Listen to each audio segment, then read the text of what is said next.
কিছুক্ষণ আগে নিউজ 18 বাংলায় একটি খবর প্রচারিত হলো। প্রাথমিক শিক্ষা পর্ষদের মাননীয় দায়িত্বপ্রাপ্ত আধিকারিক তিনি লাইভ বলছিলেন, আমরা শুনছিলাম যে প্রাথমিক বিভাগে সেমিস্টার ফিরে আসছে, বছরে 2টো সেমিস্টার হবে এবং তিনি অনেক কিছুই বললেন। কিন্তু ইতিমধ্যে আমরা বিদ্যালয়গুলোতে বাৎসরিক পরীক্ষার ফলাফল দিয়ে দিয়েছি। হলিস্টিক রিপোর্ট কার্ড সদ্য চালু হয়েছে। আমরা ঠিক জানি না যে কিভাবে আমরা মেলবন্ধন করব। 2025 নতুন শিক্ষাবর্ষ থেকে সেমিস্টার ব্যবস্থা চালু হচ্ছে।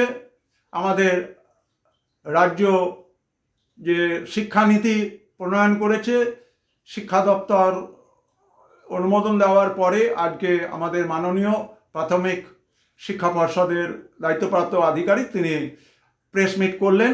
আপনারা আপনাদের মূল্যবান মতামত জানাবেন। ঠিক আমাদের জানা নেই, যেভাবে আমাদের শিক্ষা দপ্তর নির্দেশ দেবেন আমরা ঠিক সেভাবে কাজ করব। হলিস্টিক রিপোর্ট কার্ড কি বাতিল হয়ে যাবে? নতুন যদি সেমিস্টার ব্যবস্থা হয় তাহলে পরে কিভাবে আমরা হলিস্টিক রিপোর্টের কাজ করব? কোনো জেলাতে এখনও হলিস্টিক রিপোর্ট কার্ড নিয়ে বিভিন্ন ধরনের কর্মশালা হচ্ছে, শিক্ষক শিক্ষিকারা প্রশিক্ষণ পাচ্ছেন। এর মধ্যেই নতুন সেমিস্টার প্রাথমিকে ঘোষণা হলো। আবার এদিকে শিক্ষার অধিকার আইন 2009 সাল থেকে যেটি চালু হয়েছে, সেখানে আবার বলা হচ্ছে, নতুন করে কয়েকদিন আগে কেন্দ্র সরকারের সচিব তিনি ঘোষণা করেছেন যে পঞ্চম শ্রেণী এবং অষ্টম শ্রেণীতে পাস ফেল। সুতরাং এ বিষয়ে আপনারা আপনাদের মতামত জানাবেন।